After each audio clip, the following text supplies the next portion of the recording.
The dance floor is yours and you're looking ready to set it on fire. Come on and cha-cha-cha with me, and I'ma cha-cha-cha with you tonight. I like it like that, she working that back. I don't know how to act. Assalamualaikum warahmatullahi wabarakatuh. Perkenalkan, saya Mutamimatul Musayyasani dari Program Studi Hukum Keluarga Islam semester 2 di Universitas Nahdlatul Ulama Blitar. Adapun saya membuat video kali ini untuk memenuhi tugas pada mata kuliah Pemikiran Modern dalam Hukum Islam. Pada kesempatan ini, saya akan menjelaskan tentang pemikiran hukum Islam Fazlur Rahman. Beliau merupakan salah satu tokoh pembaharu Islam modern yang memberikan kontribusi besar dalam perkembangan hukum Islam. Pemikirannya terkenal melalui konsep double movement theory atau teori ganda, yaitu metode memahami Al-Quran secara kontekstual agar ajaran Islam tetap relevan dengan perkembangan zaman tanpa meninggalkan nilai-nilai dasarnya. Berikutnya adalah biografi singkat dari Fazlur Rahman.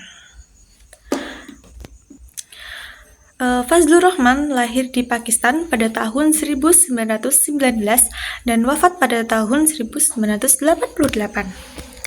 Ia dikenal sebagai cendekiawan muslim yang menaruh perhatian besar pada pembaharuan pemikiran Islam. Pendidikan Islam yang kuat sejak kecil membuatnya menguasai ilmu-ilmu keislaman klasik. Sementara pendidikan modern yang ditempuhnya memperluas wawasan dalam bidang filsafat dan pemikiran barat. Terus menurut Fazlur Rahman itu, umat Islam mengalami kemunduran karena terlalu terpaku pada pemahaman hukum yang bersifat literal dan kurang memperhatikan tujuan utama syariat. Oleh karena itu, ia menawarkan metode baru dalam memahami Al-Quran dan hukum Islam. Nah, teman-teman kan udah tahu tentang biografi singkatnya Fazlur Rahman. Nah, berikutnya itu ada latar belakang pemikiran Fazlur Rahman. Fazlur Rahman melihat bahwa banyak persoalan modern seperti hak asasi manusia, ekonomi, teknologi, politik, dan kesetaraan gender yang tidak dapat diselesaikan dengan hanya dengan membaca teks agama secara harfiah. Ia berpendapat bahwa Al-Quran diturunkan untuk memberikan petunjuk bagi manusia sepanjang zaman. Oleh karena itu, pemikiran terhadap Al-Quran harus mempertimbangkan konteks sosial, budaya, dan sejarah saat ayat-ayat diturunkan, sekaligus memperhatikan kebutuhan masyarakat masa kini. Nah, selesai dari latar belakang pemikiran, selanjutnya ada teori double movement. Nah, yang ini dia teorinya. Teori double movement atau gerakan ganda. Pemikiran utama Fazlur Rahman adalah teori double movement atau gerakan ganda. Nah, teori ini terdapat dari dua langkah utama. Adapun gerakan yang pertama, itu penafsir harus kembali ke masa turunnya Al-Quran.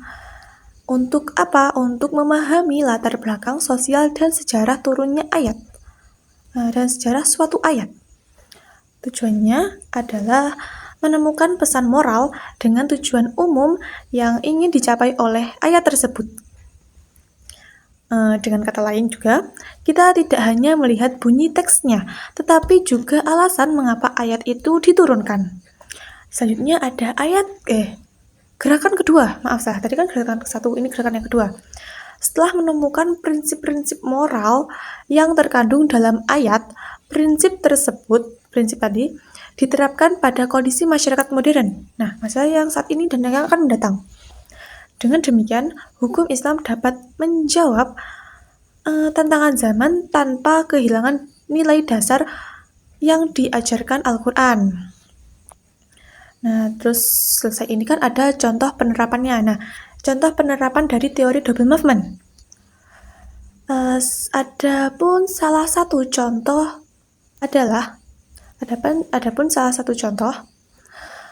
dari masalah perbudakan. Pada masa turunnya Al-Quran, perbudakan merupakan sistem sosial yang sudah mengakar. Al-Quran tidak langsung menghapus perbudakan, tetapi mendorong pembebasan budak melalui berbagai ketentuan dan anjuran. Menurut Fazlur Rahman, tujuan utama dari ayat-ayat tersebut adalah menegakkan nilai kemanusiaan dan keadilan.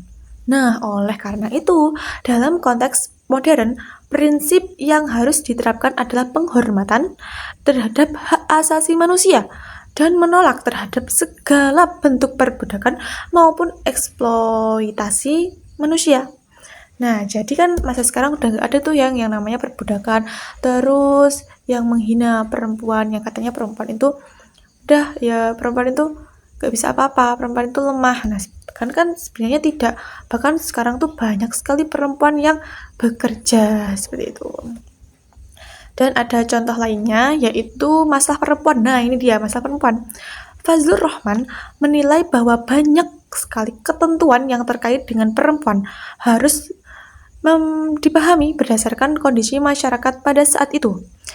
Nilai utama yang harus diambil adalah keadilan, kesetaraan, dan penghormatan terhadap manusia. Nah ini dia. Kan dulu kan banyak sekali perbudakan. Ya yang sudah dijelaskan dari yang contoh sebelumnya tadi. Yang hak-hak manusia itu kayak perbudakan itu. Kan itu sebenarnya kayak melanggar hak manusia ya sebenarnya kayak itu. Nah, tapi kan juga namanya orang dulu. Kalau diterapkan di era saat ini ya sudah tidak tidak bagus, tidak baik gitu. Nah, lanjut lagi dari kan tadi selesai ya dari dari contoh-contoh penerapannya. Nah, dilanjutkan ke kontribusi Fazlur Rahman terhadap hukum Islam. Nah, ini dia kontribusinya.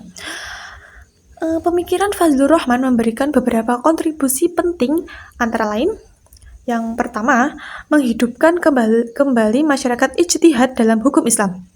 Yang kedua, menjadikan hukum Islam lebih responsif terhadap perkembangan zaman. Yang ketiga, menekankan pentingnya memahami tujuan syariat atau maqasid syariah. Yang keempat, menghubungkan teks Al-Quran dengan realitas kehidupan modern. Yang kelima, mendorong lahirnya pemikiran Islam yang modern dan kontekstual. Nah, itu tadi adalah dari kontribusi atau kontribusinya dari Fazlur Rahman itu ada 5 tadi yang tersebutkan. Terus selanjutnya ada kelebihan dan kritik, dan kan setelah pemikiran itu ada kelebihan dan juga ada kritiknya. Nah, dari kelebihannya dulu. Kelebihannya itu bisa membuat hukum Islam lebih relevan dengan kebutuhan masyarakat modern. Terus menekankan nilai-nilai moral dan tujuan syariat. Membantu menyelesaikan persoalan baru yang tidak ditemukan pada masa klasik. Nah, itu tadi adalah kelebihan dari pemikiran Fazlur Rahman. Selanjutnya ada kritik. Dari sebagian ulama menganggap metode ini tadi terlalu menekankan konteks sehingga dikhawatirkan mengurangi makna literal teks. Dan ada kekhawatiran bahwa interpretasi yang terlalu kontekstual itu dapat menghasilkan pemahaman yang berbeda-beda gitu.